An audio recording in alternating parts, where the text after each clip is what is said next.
ଥରେ ଗୋଟିଏ ଜଙ୍ଗଲରେ ମଇଁଷିଟିଏ ବୁଲୁଥିଲା। ମଇଁଷିକୁ ଏକଲା ଦେଖି ଗୋଟିଏ ମହାବଳ ବାଘ ତାକୁ ଶିକାର କରିବାକୁ ଗୋଡ଼େଇଲା। ମଇଁଷି ତା ପ୍ରାଣ ବିକଳରେ ଧାଇଁଲା। ମଇଁଷିଟି ମନେ ମନେ ଭାବିଲା, ଆଜି ନିଶ୍ଚିନ୍ତ ବାଘ ମୁହଁରେ ପ୍ରାଣ ଯିବ। ଏମିତି ଜଙ୍ଗଲରେ ଧାଉଁଥାଏ, ପଛରେ ବାଘ। ମଇଁଷିଟି ମନେ ମନେ ଗୋଟିଏ ପୋଖରୀ ଖୋଜୁଥାଏ। ହଠାତ୍ ତା ନଜର ପଡ଼ିଲା ଗୋଟିଏ ପୋଖରୀ ଉପରେ। ସେ ତା ଦୌଡ଼ିବାର ବେଗ ବଢ଼େଇ ଦେଲା। ପ୍ରାଣ ବିକଳରେ ସିଧା ସେ ପୋଖରୀକୁ ଲମ୍ଫ ମାରିଲା। ବାଘ ଆଗ ପଛ ବିଚାର ନ କରି ମଇଁଷିକୁ ଖାଇବା ନିଶାରେ ସେ ମଧ୍ୟ ମଇଁଷି ସହ ଜୋର କରି ପୋଖରୀକୁ ଲମ୍ଫ ମାରିଲା। ହେଲେ ମଇଁଷିର ସିନା ପାଣି କାଦୁଅ ପଙ୍କରେ ଅଭ୍ୟାସ ଅଛି, ସେ ସେଠୁ ବାହାରିଯିବ। ହେଲେ ବିଚରା ବାଘ ସେ ପୋଖରୀରେ ପ୍ରଚୁର ପଙ୍କ ଅଛି ବୋଲି ଜାଣିନଥିଲା। ବାଘ ସେଇ ପଙ୍କରେ ଫସିଗଲା। ଆଉ ସେ ପୋଖରୀରୁ ଅଳିଚଳି ପାରିଲା ନାହିଁ। ତାକୁ ଉଦ୍ଧାର କରିବାକୁ ସେଠି କେହି ନଥିଲେ। ତା ଛଡ଼ା ସେ ବା ମଇଁଷିକୁ କେମିତି ଉଦ୍ଧାର କରିବାକୁ କହିବ, ଯାହାକୁ ସେ କିଛି ସମୟ ପୂର୍ବରୁ ଖାଇବାକୁ ଗୋଡ଼ଉଥିଲା। ଏଣୁ କର୍ମକୁ ଆଦରି ବାଘ ସେଇ ପଙ୍କ ପୋଖରୀରେ ପଡ଼ି ରହିଲା। ହେଲେ ବିଚରା ମଇଁଷିର ଭାଗ୍ୟ ଖରାପ। ସେଇ ପୋଖରୀରେ ଥିଲା ଗୋଟିଏ ବଉଳା କୁମ୍ଭୀର। କୁମ୍ଭୀର ଆଗ ମଇଁଷିକୁ ଦେଖିଲା ଓ ମଇଁଷିକୁ ତା କବ୍ଜାକୁ ନେଇଗଲା। ମଇଁଷି ବିଚରା ପ୍ରାଣ ବିକଳରେ ଭଗବାନଙ୍କୁ ଡାକୁଥାଏ। ଏପଟେ ବାଘ ପୋଖରୀରେ କୁମ୍ଭୀରକୁ ଦେଖି ସେ ମଧ୍ୟ ଜୀବନରୁ ପାଣି ଛଡ଼େଇ ଦେଲାଣି।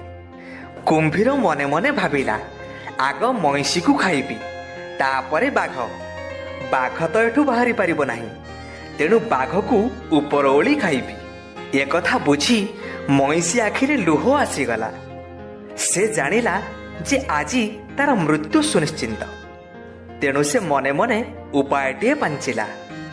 ଜୀବନକୁ ଡର ଛାଡ଼ି କୁମ୍ଭୀରକୁ କହିଲା, କୁମ୍ଭୀର ଭାଇ, ତମେ ତ ଆମ ମଇଁଷି ମାଂସ ଜୀବନରେ ଅନେକ ଖାଇଥିବ, ହେଲେ ବାଘ ମାଂସ କେବେ ଖାଇନଥିବ। ଥରେ ଭାବ, ଯିଏ ହରିଣ, ଠେକୁଆ, ଛେଳି ମାଂସ ଖାଏ, ତା ମାଂସ କେତେ ସୁଆଦିଆ ହେଇନଥିବ। ତେଣୁ କେତେବେଳେ କୋଉ କଥା, ଆଗ ବାଘକୁ ଖାଅ, ଆଉ ମୋ ପିଠିରେ ଶାନ୍ତିରେ ଶୋଇପଡ଼। ମୁଁ ଆଉ କୁଆଡ଼େ ଯିବି? ଯେବେ ବାଘ ମାଂସ ହଜମ ହେଇଯିବ, ତାପରେ ମୋତେ ଖାଇବ। ଏକଥା ଶୁଣି ବାଘ ବି ତାକୁ ବଞ୍ଚେଇବାକୁ ଯାଇ କୁମ୍ଭୀରକୁ କହିଲା, କୁମ୍ଭୀର ଭାଇ, ମୁଁ ତ କେବେ ବି ଏ ପଙ୍କରୁ ବାହାରକୁ ଯାଇପାରିବି ନାହିଁ। ତମେ ମୋତେ ଖାଇବାରେ ଏତେ ବ୍ୟସ୍ତ କାହିଁକି?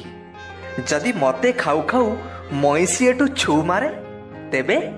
ତେଣୁ ଆଗ ତୁମେ ମଇଁଷିକୁ ଖାଅ। କୁମ୍ଭୀର ବିଚାର କଲା, ନା ନା, ମଇଁଷି ଠିକ୍ କଥା କହିଛି। ଯିଏ ହରିଣ, ଠେକୁଆ, ଛେଳି ମାଂସ ଖାଉଛି, ତା ମାଂସ କେତେ ସୁଆଦିଆ ହେଇନଥିବ। ଆଗ ମୁଁ ବାଘ ମାଂସ ଖାଇବି। ତେଣୁ ସେ ସଙ୍ଗେ ସଙ୍ଗେ ବାଘ ଉପରକୁ ଲମ୍ଫ ମାରି ବାଘକୁ ଶିକାର କଲା ଓ ମନ ଭରି ବାଘ ମାଂସ ଖାଇଲା।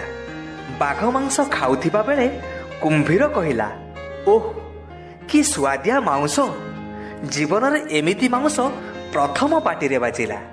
ସେ ବାଘକୁ ଖାଇସାରିବା ପରେ ମଇଁଷି ଉପରେ ଆସି ଶୋଇଲା। କାଳେ ମଇଁଷି କୁଆଡ଼େ ପଳେଇଯିବ। ସେ ମଇଁଷିକୁ ମାରି ପାରିଥାନ୍ତା, କିନ୍ତୁ ଏବେ ମାରି ମଇଁଷିର ବାସି ମାଂସ ପରେ ଖାଇବାର ମାନେ କ'ଣ? ତେଣୁ ସେ ମଇଁଷିକୁ ନ ମାରି ଆସନ୍ତାକାଲି ଖାଇବାକୁ ରଖିଲା ଓ ମଇଁଷି ଉପରେ ଯାଇ ଶୋଇଲା। ମଇଁଷି ବିଚରା କୁମ୍ଭୀରକୁ ପିଠିରେ ଶୁଆଇ ପାଣିରେ ଏପଟ ସେପଟ ପହଁରୁଥାଏ। କେବେ ବୁଡ଼ୁଥାଏ ତ କେବେ ଠିଆ ହେଉଥାଏ। ଏମିତି କରୁ କରୁ କୁମ୍ଭୀର ବାଘ ମାଂସ ଖାଇ ନିଘୋଡ଼ ନିଦରେ ମଇଁଷି ପିଠିରେ ଶୋଇପଡ଼ିଲା। କୁମ୍ଭୀର ନିଦରେ ଶୋଇଛି ବୋଲି ଏକଥା ମଇଁଷି ଜାଣିପାରିଲା। ମଇଁଷି କୁମ୍ଭୀରକୁ ପିଠିରେ ଶୁଆଇ ଧୀରେ ଧୀରେ ପାଦ ଚିପି ଚିପି କୂଳକୁ ଆସିଲା। କୂଳରୁ ଧୀରେ ଧୀରେ ଉପରକୁ ଉଠିଲା। ପାଦ ଚିପି ଚିପି ମଇଁଷି ପୋଖରୀଠାରୁ ବହୁତ ଦୂରକୁ ଚାଲି ଆସିଲା, ଯୋଉଠି ଆଖପାଖରେ ଟୋପେ ବି ପାଣି ନାହିଁ କି ପୋଖରୀ ନାହିଁ। ଏଥର ମଇଁଷି ପୁରା ସୁରକ୍ଷିତ, କାରଣ କୁମ୍ଭୀରର ସିନା ପାଣିରେ ଦମ୍ଭ, ହେଲେ ଶୁଖିଲାରେ ଏତେ ନାହିଁ। ତା ଛଡ଼ା ମଇଁଷି ସିନା ପାଣିରେ ଦୌଡ଼ି ପାରିବ ନାହିଁ, ହେଲେ ଶୁଖିଲା ଭୂଇଁରେ ଆଉ ତାର କିଏ କ'ଣ କରିବ? ଏଣୁ ମଇଁଷି ପିଠିରେ କୁମ୍ଭୀର ଏବେ ବି ନିଘୋଡ଼ ନିଦରେ ଶୋଇଥାଏ। ସେ ପିଠିରୁ କୁମ୍ଭୀରକୁ ଏକା ଝଟକାରେ ତଳେ ପକେଇଦେଲା। କୁମ୍ଭୀର ନିଦ ଚଟକି ଭାଙ୍ଗିଗଲା। କୁମ୍ଭୀର ଦେଖେ ତ ସେ ତୁଚ୍ଛା ଜଙ୍ଗଲ ଭୂଇଁରେ। ଏକଥା ଦେଖି ତା ମୁଣ୍ଡ ଘୁରେଇଗଲା। ପାଖରେ ମଇଁଷି ଛିଡ଼ା ହେଇଛି। ମଇଁଷି ସେଇଠି କୁମ୍ଭୀରକୁ ଛାଡ଼ି ତା ବାଟରେ ଚାଲିଗଲା। ଏବେ କୁମ୍ଭୀର ପାଖରେ କୋଉଠି ପୋଖରୀ ଅଛି ବୋଲି ଖୋଜି ବୁଲୁଛି।